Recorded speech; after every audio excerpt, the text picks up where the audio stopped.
திருச்சியில் உள்ள திருவானைக்காவல் ஜம்புகேசுவரர் கோயில் பஞ்சபூத தலங்களில் நீர் ஸ்தலமாகும். பார்வதி தேவி காவிரியில் நீரெடுத்து விங்கம் செய்து வழிபட்டபோது சிவபெருமான் நீர் வடிவில் அப்பு லிங்கமாக எழுந்தருளினார். யானை மற்றும் ஜம்பு முனிவர் வழிபட்டதால் இத்தலம் திருவானைக்காவல் என பெயர் பெற்றது. இங்கு சிவபெருமான் சுயம்புவாக ஜம்பு மரத்தடியில் அருள்பாலிக்கிறார். தல வரலாறு மற்றும் முக்கிய கதைகள். பார்வதி தேவியின் தவம். பார்வதி தேவி பூலோகத்தில் தவம் செய்ய விரும்பிய போது சிவபெருமான் காவிரி ஆற்றங்கரையில் உள்ள வெண்ணாவல் மரத்தடியில் தவம் செய்யுமாறு கூறினார். பார்வதி தேவி காவிரி நீரை கொண்டு லிங்கம் செய்து வழிபட்டு சிவனின் அருளை பெற்றார். இந்த லிங்கம் கீழ் எப்பொழுதும் நீர் ஊறிக்கொண்டே இருக்கும் நிலையில் உள்ளது. யானை மற்றும் சிலந்தி வழிபாடு. ஒரு யானை மற்றும் சிலந்தி இரண்டும் இத்தல சிவனை வழிபட்டு வந்தன.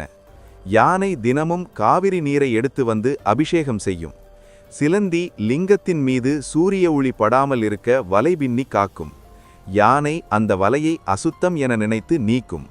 சிலந்தி யானையை கொன்று தானும் மடியும்.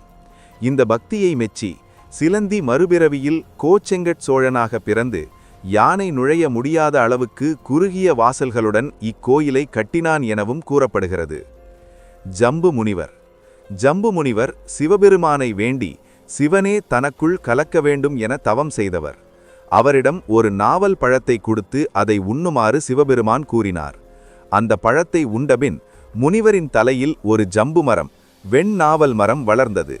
சிவனே தனக்குள் இருப்பதாக உணர்ந்ததால் முனிவர் தவத்தை தொடர்ந்தார். அந்த முனிவரின் உடலே இத்தலத்தின் லிங்கமாக மாறியது எனவும் கூறப்படுகிறது.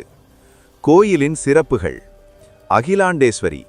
பார்வதி தேவி ஞானத்தை வேண்டி சிவனின் உபதேசம் பெற்ற இடம், உபதேச ஸ்தலம். இதனால் அகிலாண்டேஸ்வரி சன்னதி இக்கோயிலில் மிகவும் முக்கியமானது. அப்பு லிங்கம். மூலவர் ஜம்புகேசுவரர் அப்பு, அதாவது நீர்லிங்கமாக காட்சியளிக்கிறார். மூலஸ்தானத்தில் இருக்கும் சிவலிங்கத்திற்கு கீழ் எப்பொழுதும் நீர் ஊறிக்கொண்டே இருக்கும். கட்டடக்கலை.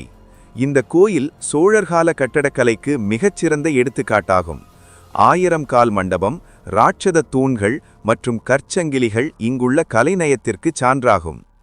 திருவானைக்காவல் கோயில் திருச்சி நகரில் காவிரி ஆற்றின் கரையில் அமைந்துள்ளது. இந்த வீடியோ உங்களுக்கு பிடித்திருந்தால் நம்ம ராக்கி பீஸ்ட் சேனலை சப்ஸ்கிரைப் பண்ணிக்கங்க. நன்றி.